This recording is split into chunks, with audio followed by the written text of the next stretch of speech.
following program is a presentation of the Options Insider Radio Network. For more programs, visit www.theoptionsinsider.com or search for Options Insider Radio in iTunes.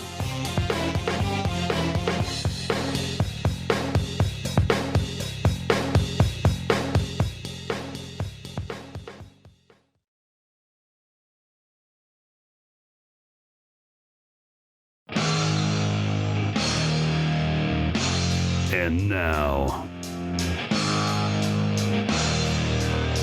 it's time to break down the options market. It's time for the Option Block. With your hosts, Mark Longo from theoptionsinsider.com, Mark Sebastian from OptionPit.com, Mike Tusaw from KnowYourOptionsInc.com, and John Griegas from Options Express.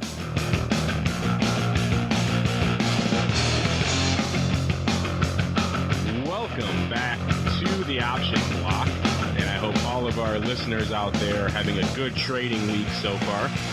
I am your host, Mark Longo, for this, I don't know what you call this. I'm running out of adjectives for what it is that we do here. But this rollicking, just free-for-all in the world of options. I am joined, as usual, by the old cast of characters, starting off with the man from the mountains himself, Grizzly Adams, a.k.a. Uncle Mike Tusaw. Uncle Mike, how are you doing this fine Thursday afternoon? Well, we got a lot of snow in these mountains of Illinois lately, and it feels like being in the mountains lately, even in Illinois. Yeah, I should mention to our listeners that we do record in the Chicago area, or in and around the Chicago area, I should say. So we were treated to snowpocalypse or snowmageddon or whatever you want to call it yesterday. It was quite the sight to behold. I came out yesterday morning and I looked out on our balcony, and we live on the river in downtown Chicago, so we look pretty much right into the loop. And usually I can look out my window and see at least across the river and see the other buildings. And I couldn't even see a foot beyond our balcony. It was a complete whiteout, let alone see the river or the other side of the river and the loop. A purely Arctic whiteout, the kind of thing you see in some of the movies. I can understand now, having seen that, why there were 1,000 cars trapped on Lakeshore Drive. That's something. We're also joined by good old John Griegas himself. John, how are you doing today? Doing good. Yeah, I also survived Snowpocalypse 2011. Tuesday night, I spent the night downtown as opposed to trying to get home and then trying to come right back. And the people that took trains out to the suburbs, I guess it was 4 hours out, 4 hours back in. So I spent a beautiful night at the Hilton. I saw on the 23rd floor. I think I saw the same weather you did. It was just unbelievable. It's not very comforting to sleep and actually hear the windows rattle as you're trying to get some sleep. So it was a long night to say the least. But we're back. Streets are clear and ready to get back to trading. This may be the first time I can ever remember seeing lightning and thunder coming down amidst the snowflakes. That was pretty interesting to look out there over the normal skyline of Chicago and instead seeing snow punctuated by bolts of lightning. Yeah, it was incredible. I thought I was out because, of course, what do you do when you can't go anywhere? You go to the nearest bar with friends and coworkers. So that's, we were over at Stocks and Blondes and having a cool one, and it went out at about 10 o'clock at night, and looking down State Street, absolutely no cars. I thought I saw a flash from the L, but the L wasn't running either, and then I hear the thunder. And we are also joined, as usual, by Mark, Mr. Tinny Meatball himself, Sebastian. How you doing, Mark? Did you survive Snowpocalypse? The thunder snow, as I like to call it. It's funny. I actually had meatballs for lunch today. Although they were turkey meatballs, so they weren't very greasy. I'm sad to report. I had non-greasy meatballs. Oh, that just ruins the whole banter. I know. I had what they would call ungreasied meatballs. I'm sure many of our listeners will be disappointed with that. I know, it's terrible. And with the team complete, we will roll right into the trading block. The trading block.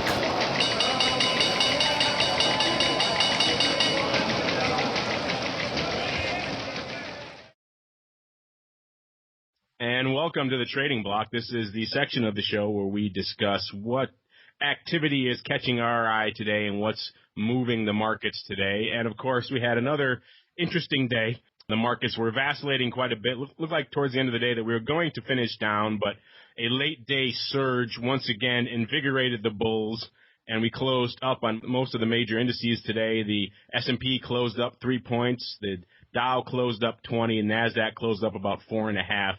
And the VIX cash closed down 0.6 points. So overall, a generally mild bullish day today after some interesting early morning to mid-afternoon vacillations. John and Mike, you're our commodity fellows, so what are you guys seeing out there in the commodity sector today?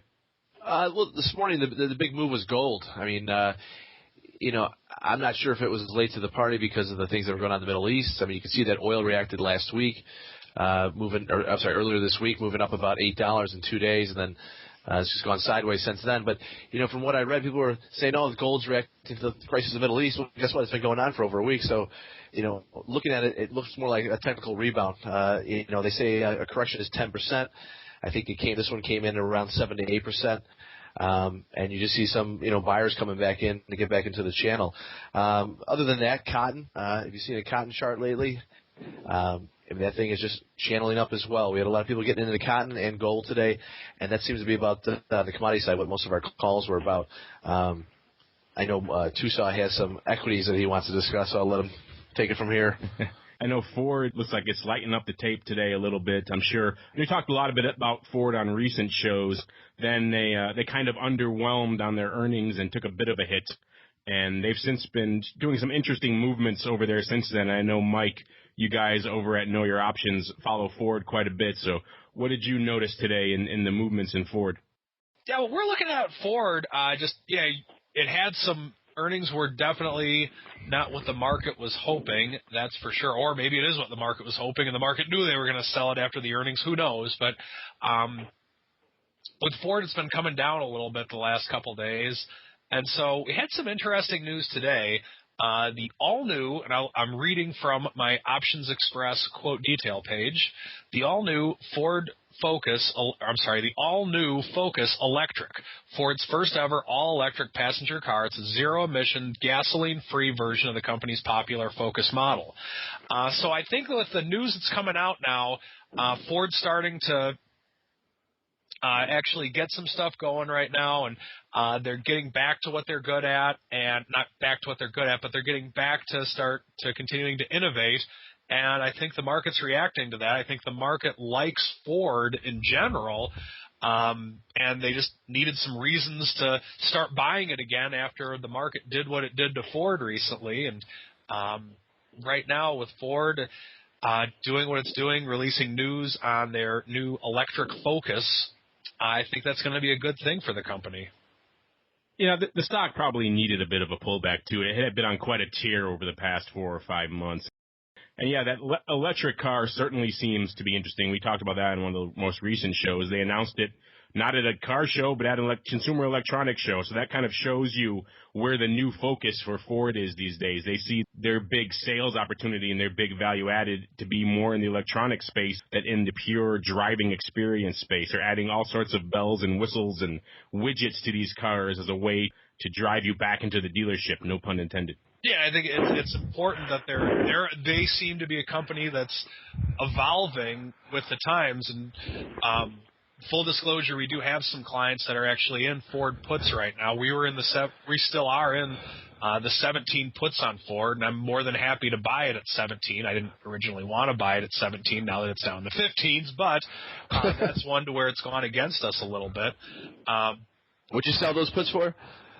We got between 30 and 60 cents, depending on which clients got in. Different clients we got in at different times. So, with that, our basis on Ford right now, it's around between 16.40 and 16.70, depending on who got filled, and different people got filled at different prices. Once we actually get the stock put to us, which we will be in the near term, unless Ford gets a huge rally pretty soon. But that's one where we believe in Ford for the long term, and we are going to continue to stick with Ford. You know, if only that family ran the Detroit Lions like they run that car company, there'd be a lot more happier people in Detroit. Yeah. Detroit's got more problems than just the Lions, it sounds like.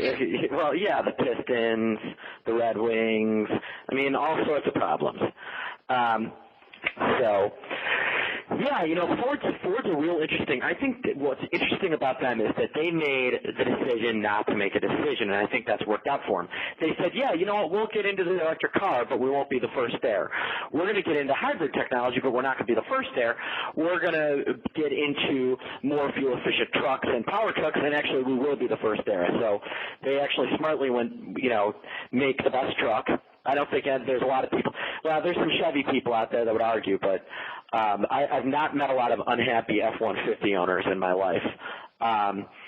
And, you know, they've made that choice, and then they've made the choice from the car manufacturing side not to really make a decision. And that's really given this kind of flexibility to kind of figure out, okay, here's where the market goes, and then being ready to pounce in. And it's worked out really well for that company.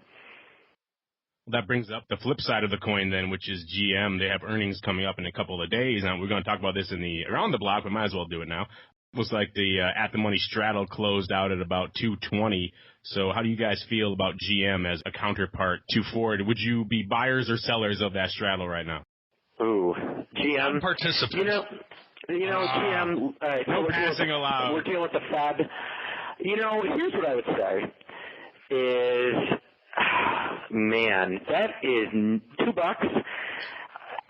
You know, we saw Ford on earnings. Let's see. Take a look here. We saw Ford on earnings take a nice precipitous dive. I mean, it dropped from about 19 to 15.40. That's a nice 20% move, just about. What makes GM any different? It could go up or down. I don't like it here. I think it's a really. I wouldn't sell it. Is what I would say is that I think it's more of a buy than a sell. If I was going to put it on, I would probably want to put it on more in a calendar form than in the straight straddle sale. I don't know. What do you think there, big JG?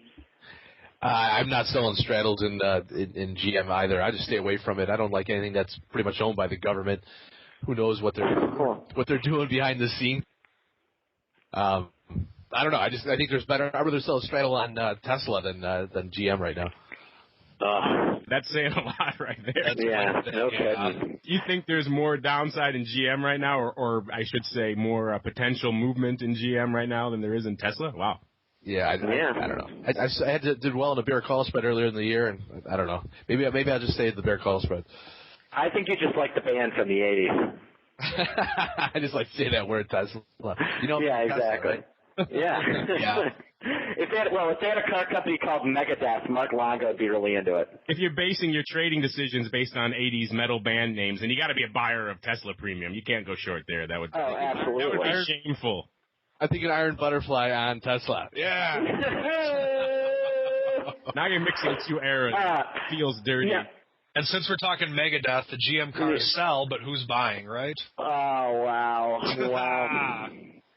So, you know, here's my question. The one thing I was looking at today, and stop me if we already talked about this, but I was kind of shocked at the way the volatility index acted today, the CBOE volatility index, 0.6% into an employment report on a day where we were kind of down for a while, kind of up for a while, but even when we were down, I mean, I think we dropped the lowest the SPOOs got today was maybe down, 8 handles? Even when we got to down about 8 handles, the VIX was up less than half a click. Volatility was essentially down all day. It kind of tells me that there is not a lot of fear in the market. And if you look at the VIX futures relative to VIX options, now at the beginning of the week, VIX futures and VIX cash were trading almost hand in hand with each other. In the morning, now we've got a situation where the VIX futures are trading a full point, actually a little more than a point higher than the VIX cash. So it's actually extended out another half a point. So it tells me that people are a lot more comfortable with where volatility is here right here now. There's, again, not much fear in the market. They think it's going to, and I've used this joke several times, they think the market is going to walk like an Egyptian straight up, you know? I know we talked a few times over the past few shows about looking at SPX downside and VIX to the upside.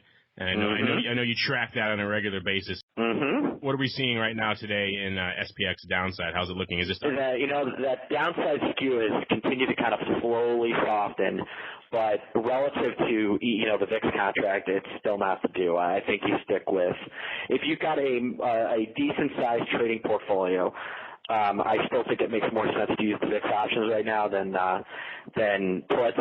Although if you wanted to, you might want to start thinking about adding a few puts into that VIX mix, just to VIX mix. I think I used to drink that chocolate drink. Yeah, they make a great cereal, the VIX mix. Yeah. I think of a mix of SPX and VIX options together, maybe a small amount of SPX puts, in case the market really tanks out. But I still like kind of the heavy VIX approach right now. I still think it's the better play.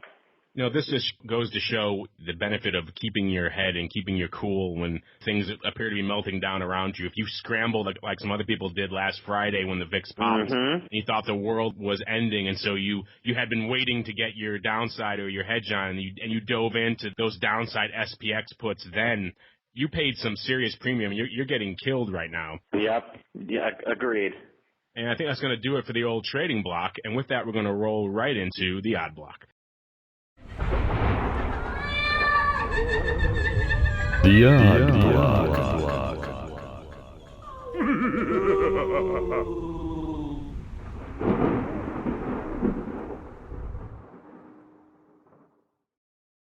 Welcome to the Odd Block. This is the section of the show where we discuss the unusual activity that's lighting up our tape today.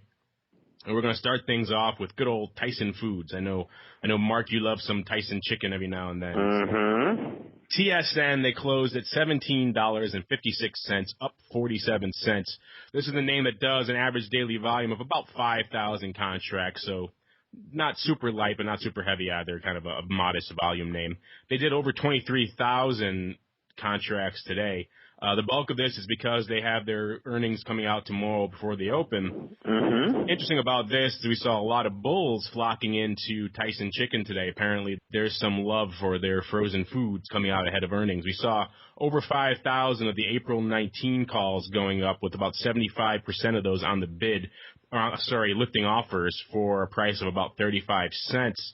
And if you look at some of the earlier open interest, it looks like these buyers are actually adding to some long open positions that they opened earlier in January. So these guys appear to be doubling down on Tyson ahead of the earnings tomorrow. We also saw bulls coming in and gobbling up about 5,000 of the Feb 18, so the front month at the money's for 35 cents as well. So interesting trade there. You can pick your pick of the Feb 18s or the April 19s for roughly the same price. We saw calls dominating puts today, well over 9-to-1, all the put ratio on this one. So going into tomorrow's numbers there, we're seeing a lot of bulls lining up. I'm watching ahead of earnings, but this looks like just kind of a value play. The guy didn't want to pay. The Fed's got a little bought up, and then the guy didn't feel like paying for the Fed, didn't mind taking a slightly longer-term approach, and went for the April instead. So, it just looks like it's the guy. They weren't chicken about the upside. They weren't chicken about making bullish bets. So, those are the two jokes that I would throw out in there. Let me get mine out that other way. Then I don't think these call buyers has anything to do with the earnings coming out. It has everything to do with Super Sunday. I mean, the people out there know that people are going to be running their store and I think it's all about the didn't even think of the wing bubble ahead of the Super Bowl. The wing ball. I don't know that the big game's really gonna affect Tyson Chicken that much. I don't think that they're. I'm not sure how big of big they are into the chili business. But you think it's going to matter that much? How much Tyson Chicken they sell? I'm saying that it was a joke. No, it's all earnings. I mean, you see this type, look at Coinstar. I mean, you see that type of volume right before earnings. Let's flip a coin. I got an assumption. Put your money where your mouth is. That's it's all about it. Agreed. I can't say I disagree with this guy's call, but if I had to pick April 19s or Feb 18s right now for the same price, a pick 'em trade, I would probably go April. Oh, all day, all night. Yeah. I would pick those all day and all night, just like everything else I do, all day and all night. You and the mini metals both. Yeah. Well, moving on to good old Yahoo, and Sebastian, if you want to throw your own Yahoo in there, by all means, go ahead. Yahoo! Somehow I knew you would rise to that challenge. Wow, that's what I'm known for. They closed at $16.69, up 12 cents. Mm-hmm. We saw some substantial prints going up today in Yahoo. Actually, the name that does about 58,000 contracts a day. They did 266,000 today. The bulk of that actually in an enormous call spread. Again in April. People are moving their liquidity out to April these days.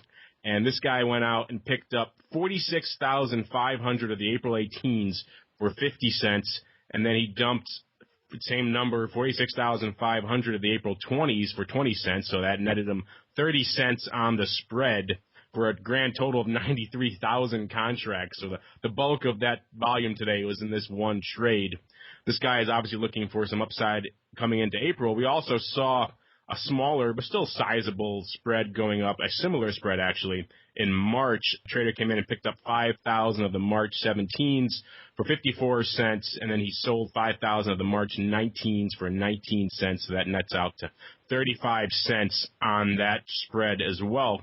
So interesting, one enormous and one relatively sizable upside call spread for Yahoo. So people looking for some upside in Yahoo. I trade in and out of Yahoo on a regular basis. I haven't been active in them the last few months because there hasn't been much going on to generate some vol and some movement out there. But this is a name. I'm not sure if I agree with the upside sentiment of these guys. Yahoo is a name that's been struggling for quite some time. They did that deal with Microsoft recently where they essentially gave up a good chunk of the most valuable part of their business, where they could have sold it to Microsoft the year before, but instead they ended up trading it away in this deal almost. They had the founder come back to run the company. That's been a disaster. They've tried to become a content company as opposed to a search company. That's been a disaster. So this is a company that really doesn't know where they're headed. Maybe this guy doing this size call spreads knows something. I thought, Mark, stop me if the open interest when this guy initially did the call spread was about the same on a 20 line. And my thought was, I thought the guy was closing a long 20 position that he already had in existence and rolling it down to 18. That's what I thought. I think this guy was bullish when it was trading a little higher. It went in his face, but he still likes the company. Figured, hey, if I liked it at 20, I'm going to love it at 18. The standard mistake. And I think the bulk of that trade, now more went up later, so I'm thinking we had some piggybackers, but I think the bulk of that trade was actually a roll down. It could be. It's hard to tell because all those strikes on the calls are all 50,000. I know. It's really difficult. It could be some guy had a fly. Who knows when it went up out in those strikes? And that is one of the ways this could have gone out. That's one of the interesting things, again, about options activity is you really never know what the other side is up to. You can parse the numbers, and it makes it kind of fun. It makes it an interesting game. It definitely could be a roll down. Could be he's unwinding part of a larger spread he did before. It is unusual that every strike in April from the 16s to the 20s on the call side has almost identical open interest. So something large went up in these strikes in previous months that maybe this guy is unwinding part of it now. A sizable trade. So our listeners who trade Yahoo definitely want to pay attention to what's going on out there in April. Not surprisingly, these trades sent the overall vol up about 10% to 33.4% overall in April. I didn't see anything else aside from maybe rolling a position that would merit this sizable amount of bullish interest in Yahoo right now. Yeah, that would make me tend to think it's going to be more of an adjustment of some sort, because that's a whole lot of money to be putting in bull call spec spread. My next guess was that it was Know Your Options. So are you saying it wasn't you guys, Mike? Oh, shoot, I wasn't supposed to say that. You've tipped your hand again, sir. And we're going to close it out with just a little quick review. I like to throw these in sometimes because there is that presumption in our audience that the size money is also the smart money, and that is not always the case. It's often not the case. Yeah, we saw earlier this week, actually, it happened in between shows or recording sessions, so didn't have time to talk about it, but we saw some interesting activity ahead of the Electronic Arts earnings. I believe they were on Wednesday. And we saw a lot of traders coming in on Tuesday and Wednesday and dumping calls aggressively, sizable call selling going on in the front month at the money and a couple of strikes out of the money as well. And what we saw, of course, immediately after earnings was a stock rally about 15 to 20%. So sizable call sellers, either they were closing out longs or they were initiating shorts. Either way, they were on the wrong side of the trade in that sense. So we like to throw those out there every now and then just to debunk the myth that, you know, if people see size going up, they want to pile in behind them. That's definitely not the case. You want to do your homework first, because if you piled in after these trades, you got bowled over. Electronic Arts is trading $18.11 right now, and I believe the bulk of the call selling was on the 15 and 16 strike for about anywhere from 30 to 50 cents. So, yeah, those guys got run over pretty ferociously on those trades. So, just another one we like to mention to our listeners every now and then to give some perspective on this unusual activity. And with that, we're going to close out the old odd block and roll right into the express/spread block. The Spread Block, brought to you by Options Express. Options Express lets you trade futures and now foreign futures too, where and when you want. From advanced charting and free daily trading ideas to automated systems trading and free educational resources, Options Express is the online broker for all traders. Visit optionsexpress.com to open your free account. Futures involve substantial risk and are not appropriate for all investors. Please read this disclosure statement for futures and options available at optionsexpress.com/futures risk or by calling 1-888-280-8020 prior to applying for an account. Options Express is a member of FINRA, SIPC, and NFA.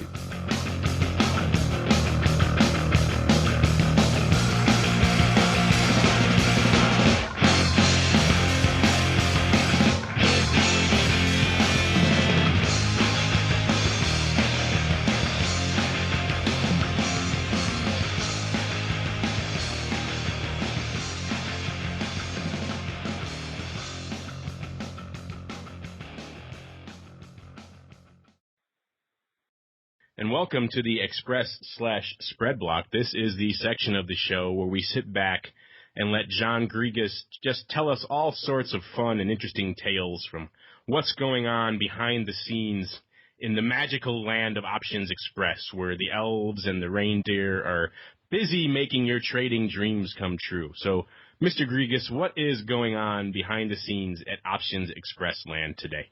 Well, the chatter on the phones, and I know I touched on this earlier, but anytime you have a big move in gold, you know, people call in and you can look at their account and see, hey, they've never traded futures before, but they want to get into gold. I mean, it doesn't help that every commercial on the AM radio station over the weekend is telling you to buy, 24 karat gold American Eagle coin.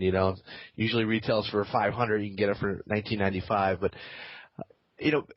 people want to learn how to trade futures, and I love that. People want to learn how to trade futures on options, and they already know how to trade equity options.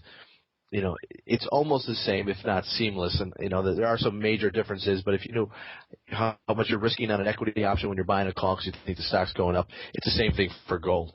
Futures, on the other hand, a little more exposure. The first thing I like to tell people who are new to futures is that, you can lose more than your entire account value. They're saying, how much do I got to put in? You need to put in about $6,000 to trade a 100-ounce gold futures contract, but that doesn't mean you're going to only lose $5,000. You can lose 2 times, 3 times that.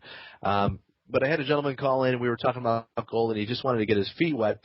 So I was going through the contracts, and I realized, gold is probably one of those commodities that has so many different contracts.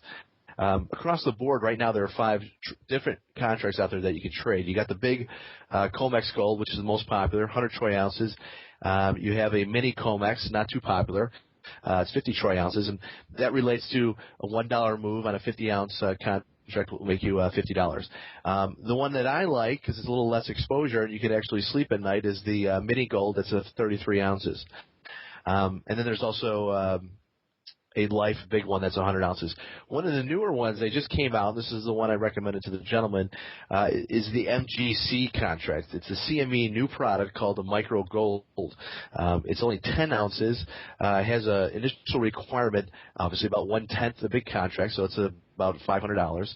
And for every dollar move, you make or lose $10. So we were going through all the different strategies, just futures buying. The risks involved, margin requirement, maintenance margin, if you get a margin call, how many days you have to meet that margin call, how you meet a margin call, and how you protect yourself in a position. And, as Tusa would recommend, that you always need to have your objective and your exit strategy pre-planned before you get into any position. Know your action for any scenario. So we were going through stops, and this is something that, myself a year ago I didn't even know of, and I would think that 80% of the experienced futures traders don't know out there, but, when is a stop order not a market order? I mean, you guys have been trading forever, and a stop order gets you out, right? Your stop is elected because, futures is easy. How does the stop get elected? It needs to trade at that price on a sell stop or lower. So this guy was going to go long gold, 1335, I think it was this morning. He's like, I want to put a stop into 1320. If it trades down to 1320, I get out at 1320, right? And I'm like, no, that's not right. Most of the time on a stop, you're not going to get out at your price. Most of the time, it's going to be worse, okay? It takes a trade to elect your stop, okay? So we have to trade at 1320 or less, and then the order is submitted to sell it at the market. You get the current bid price, which is usually lower. But this is the thing, my point. If the distance between your elected stop and the current bid price is farther than a predetermined limit set by the exchange, your order becomes a limit order, okay? And I believe for gold it's $5, but for each of these 5 different contracts it is different because of the size of the contract. So I don't have the specifics on that, and it's different for each contract. Now, so it blows through his stop, okay? We work in an order to sell it at the market. We don't get it. If you're trading a CME product, we work a limit order at that price limit, which in this case would be 13.15 for the remainder of the day. If we don't get it, we cancel the order. So if you're vacationing on the beaches down in Florida and you say, I'm protected, I have my stops in, well, guess what? You need to keep your eye on those positions, or at least give us a call and say, where's gold at, or track us on your smartphone. Always be aware that a stop order doesn't get you out. Now, if you're trading one of those life products, NYSE Life Gold products, and it blows through your stop, what they do is they try to fill it at the limit price. And it's like an old floor order where it becomes a fill or kill. If they can't fill it immediately, they cancel the order. Okay? So there you think, hey, we went through, let me go into my account. You see a canceled order. You call in, all a rate, but the exchanges actually put these in there to protect you. But it's a feature that's not very well known to futures traders. Now, these price protection points, as they're referred to, don't really happen in liquid products, such as the gold COMEX product. You're never going to have a problem trading E-mini S&P or the 10-year note. Even the S&P does 2.25 million contracts today. 10-year note does over 1 million. Now, no problem trading those. Maybe a little bit at night, maybe on a big move, maybe something happens in the Middle East or economic report is released overseas and you get a big move, it may happen.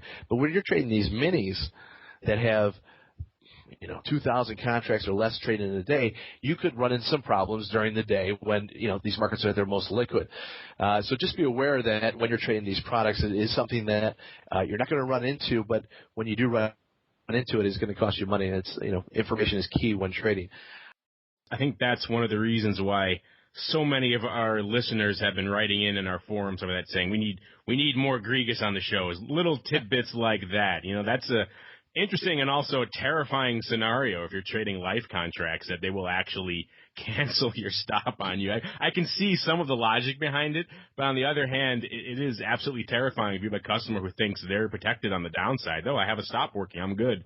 And then it gets canceled on them. And obviously, the onus would then be on the broker to notify that customer, I would think, that, hey, your stop is canceled. You need to get back in there.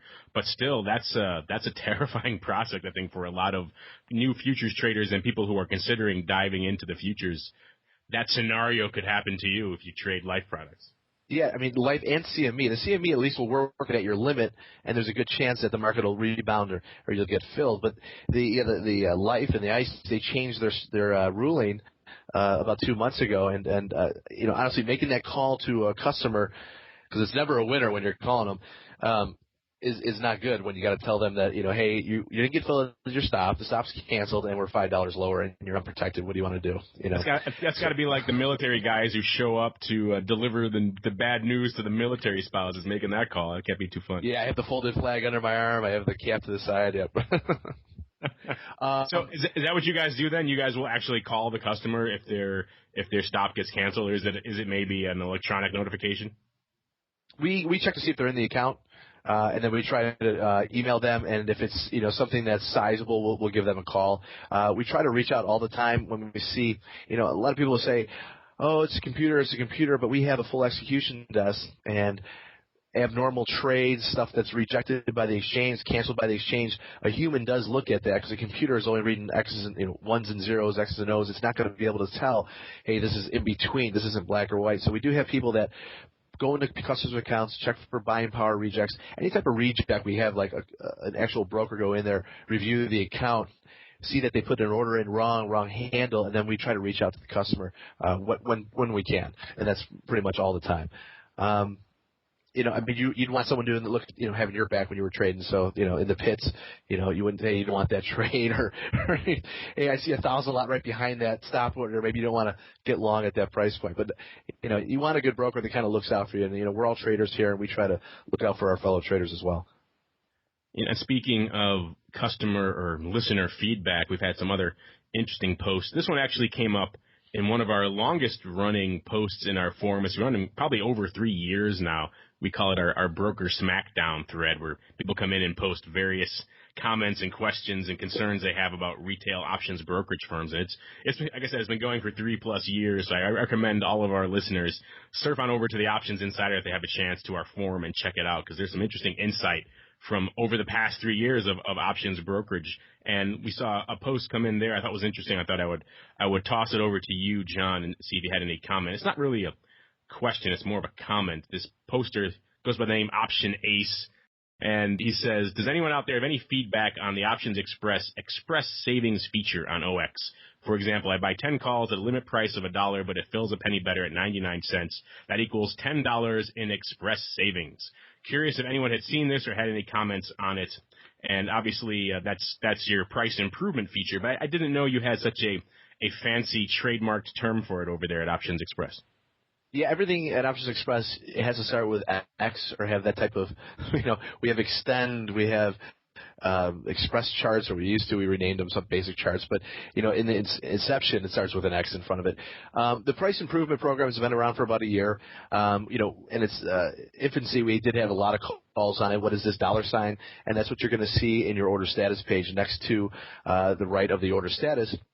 And you can roll over it, and it'll tell you how much you saved on this trade. We would get calls, I placed a market order, how did you price improve it? Well, there is an NBBO quote out there when we place these orders for you. And on a market order, if we can fill it better through a liquidity provider or our own price improvement program, we will, and we will put the amount that you save based on what the current offer was. In his example, also with the limit order, if he puts a limit order in between the bid and ask, okay, as opposed to just picking off the offer, we can price improve that trade.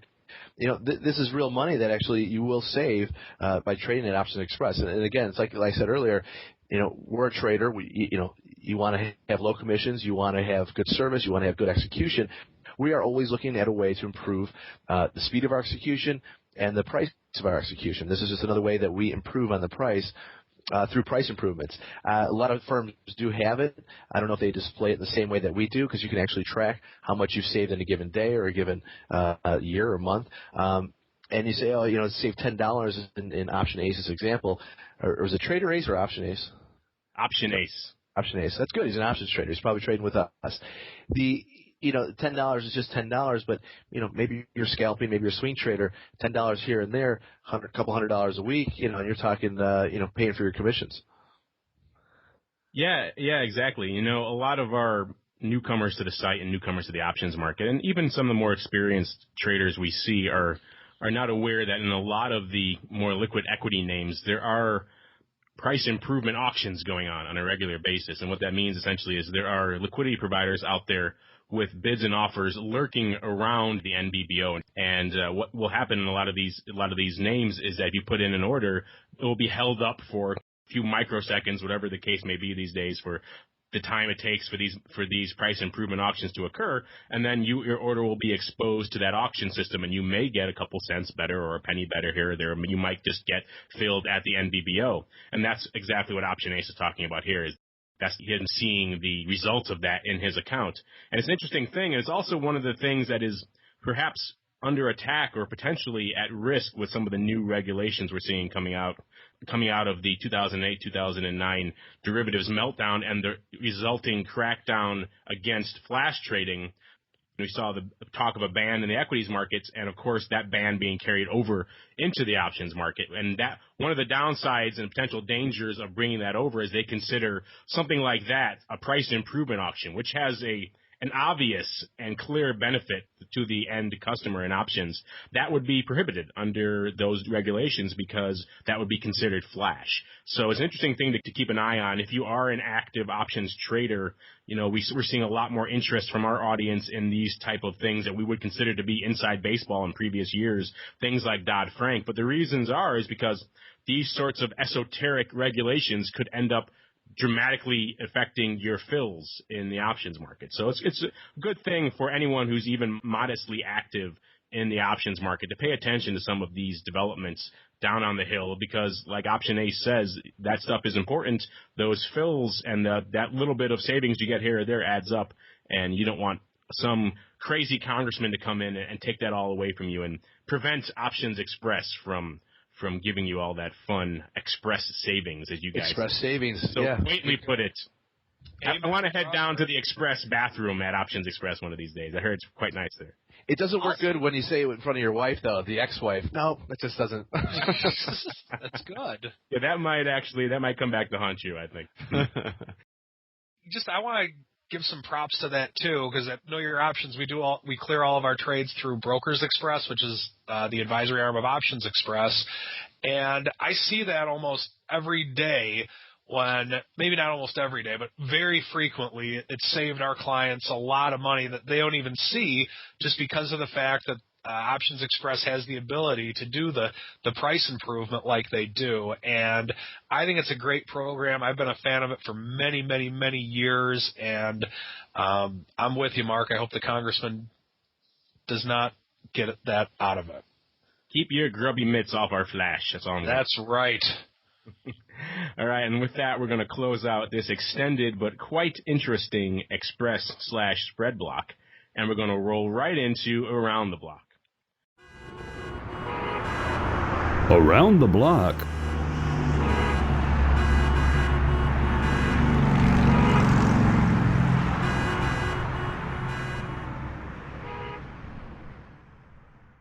And welcome to Around the Block. This is the section of the show where we discuss what's on our horizon for the next few sessions. And obviously, the big number coming up tomorrow is non-farm payroll. And I'm sure Mr. Sebastian has a few things to say about that. Yeah, I'll just say, hey, I'm looking for tomorrow's report to come in as a dud. I really don't think. I just don't think there's going to be a lot happen. I know it sounds crazy, but the way volatility was moving, unless there's some sort of crazy shock, I think we move way less than a standard deviation tomorrow on the report. I'm having trouble imagining anything beyond that. So, can you give us what's your call for the number? What's my call for the number? Well, 1 second, and I'll let you know. My call for non-farm payroll. I think they're expecting 125 or 135. What is it, 225 or? No, 120. They're 125. I think it's going to be heavy. I think we're going to come in at, 140, 150.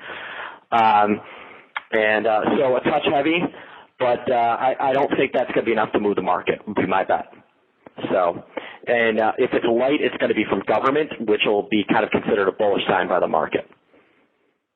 So that's going to be kind of my general guess is that I would expect non-farm privates to be heavy and maybe non-farm regular payroll to maybe be heavy, if to in line, maybe a little light from government.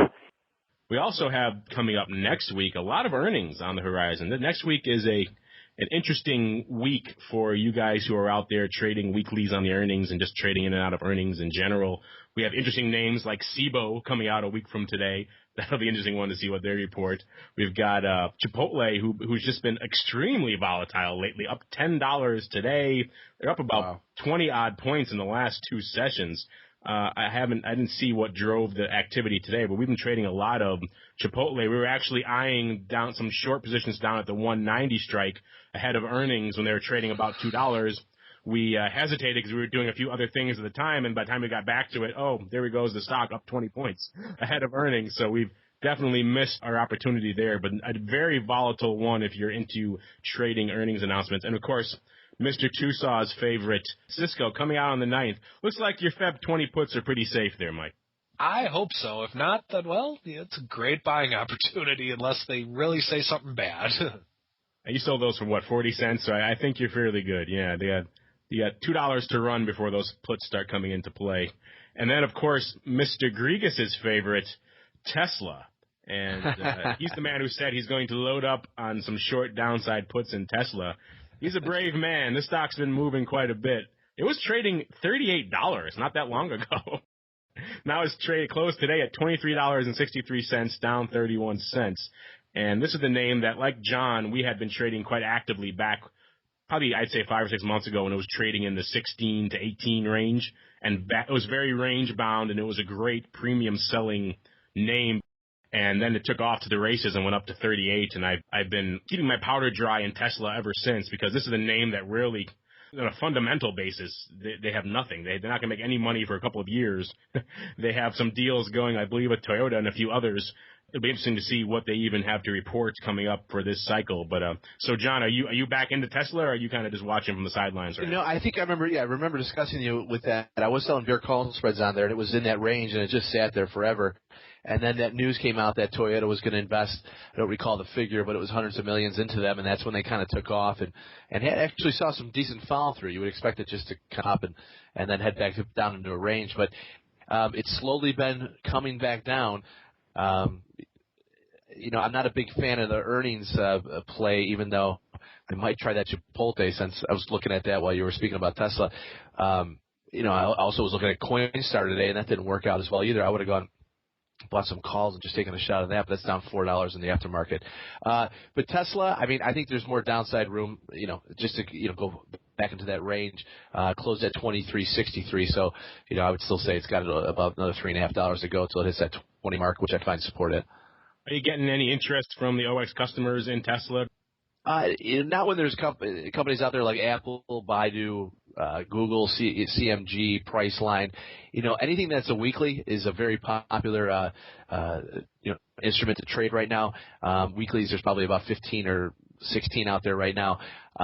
Tesla, when it first came out, it was very active as far as people trading it, and it was kind of ironic because when we had a lot of calls about it and a lot of interest in it, the stock did nothing.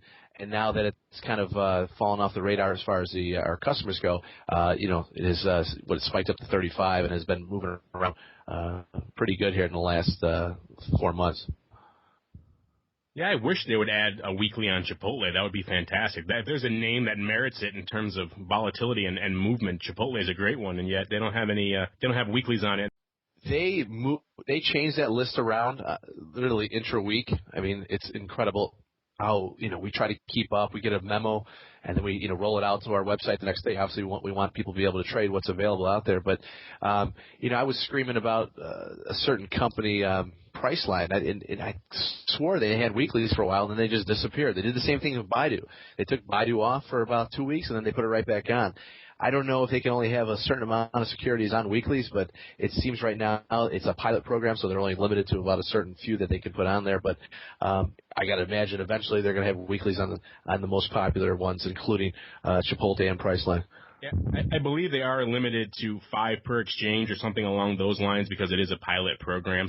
And we do have weeklies on Priceline. So this week they're back, and today being Thursday, you have your Feb week 1, week 2s, and your monthlies. So you have 3 expirations out there.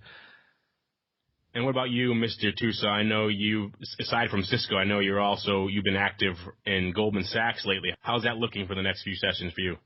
Well, we don't have any positions in it, Know Your Options, but just in looking at it, it's one to where it's kind of just been mirroring the financials in that what Goldman does, they get to they dictate whatever they feel like, it looks like. And today, just if you look at them, they opened up down quite a bit, and whether it's Goldman driving the market or the market driving Goldman, who knows? But my point is that there's a lot of movement going on there, and just because of an intraday, that is, and just because of the fact that we've come as far as we've come, I'm not convinced that this rally is done now. I mean, it's with what's going on in Egypt, the market just is telling me right now, I really don't care. So that's what the market tells me up in the mountains. It doesn't. I shorted the S&P again today because I can't stop doing that. And every time you're like a battered wife, you keep going back for more. I do. I had mentioned that like a month ago on the show, and I'm like, please don't ask me when this market's going to top out because I sell it about every 3 days. Man, when we sold off that day, we were down 150 so points. I was like, here we go, get ready to jump on board, and no, we made new highs within 3 days, right? It is, and just getting back to Goldman, it is pulling back a little bit right now, and just with the fact that how powerful the stock actually is. We're not buyers yet, but it's something to where it's on our radar screen right now. Another one I want to quickly mention, because we did discuss Electronic Arts in the unusual activity or in the odd block.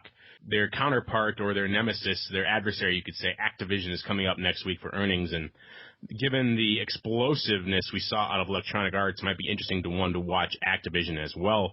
Of course, the flip side of that is that with such good earnings coming out of Electronic Arts, it may have revise some of the expectations for Activision that might actually end up hurting them. We saw that kind of playing out a little bit with Amazon and Netflix, with Netflix blowing the doors off the estimates and then Amazon coming out strong but not quite as strong as Netflix, and so they sold off 20 points. Interesting one to watch. They're coming out on the 9th, and there's been a lot of activity in Activision around that 11 strike. I know some people were actively through our site and coming to our site were actively trading those Feb 11 puts for about 40 cents a week ago and trading about 15 to 18 cents now. There's a lot of activity. That straddle is still trading about 90 cents. So interesting one to watch. And that's going to do it for the Around the Block segment and also for this episode of the Option Block. I want to thank my partners in crime here, starting out with you, Mr. Grigas. What's going on over in Options Express land? Obviously, you have that big Dallas show coming up. Yeah, we got a broker and our education team flying down there tomorrow, setting up for Friday. They'll have the show in Dallas and probably be sneaking into the Super Bowl on Sunday. But other than that, we had our 10-year anniversary last week. You probably saw us ringing the bell on the NASDAQ on Wednesday and the CBOE on Friday. It was a great week. A lot of excitement in here. This rally is helping. The tone on the phone from our customers is positive. Even when we had that sell-off, we didn't have much people panicking as we did like in 08. There's a little bit of confidence, and I think that's being reflected in the VIX spot right now. And then Mr. T, Uncle Mike himself, what's going on over at Know Your Options Inc. these days? This weekend, we got a couple webinars coming up, Sunday night and Monday night. Is anybody doing anything on Sunday? What's going on? Oh, yeah. I might be having some Tyson chicken. I don't know. Maybe. I don't know why. Yeah. But we are having a special post-Super Bowl webinar. It's at 8:30 Central Time.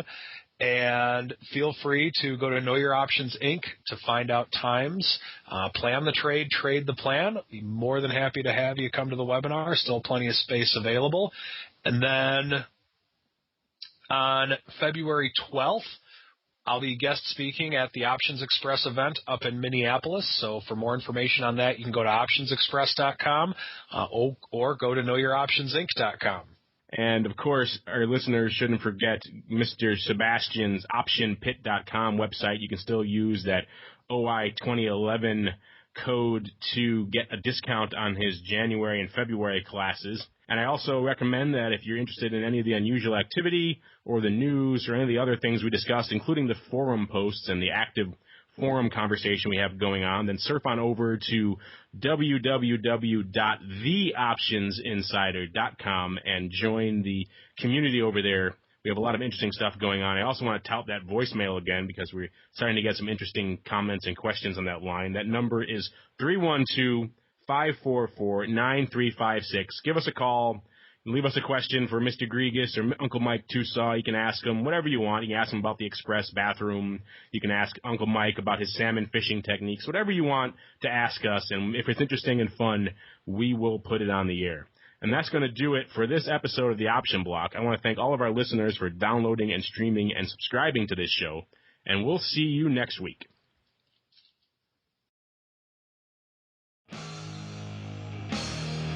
Become a part of The Option Block. Just visit www.theoptionsinsider.com/forum to post a question for the hosts. You can also submit questions to twitter.com/optionblock or leave a voicemail at 312-544-9356. Make it interesting and your question just might make it on the air. The Options Block is property of the Options Insider Incorporated. All rights reserved.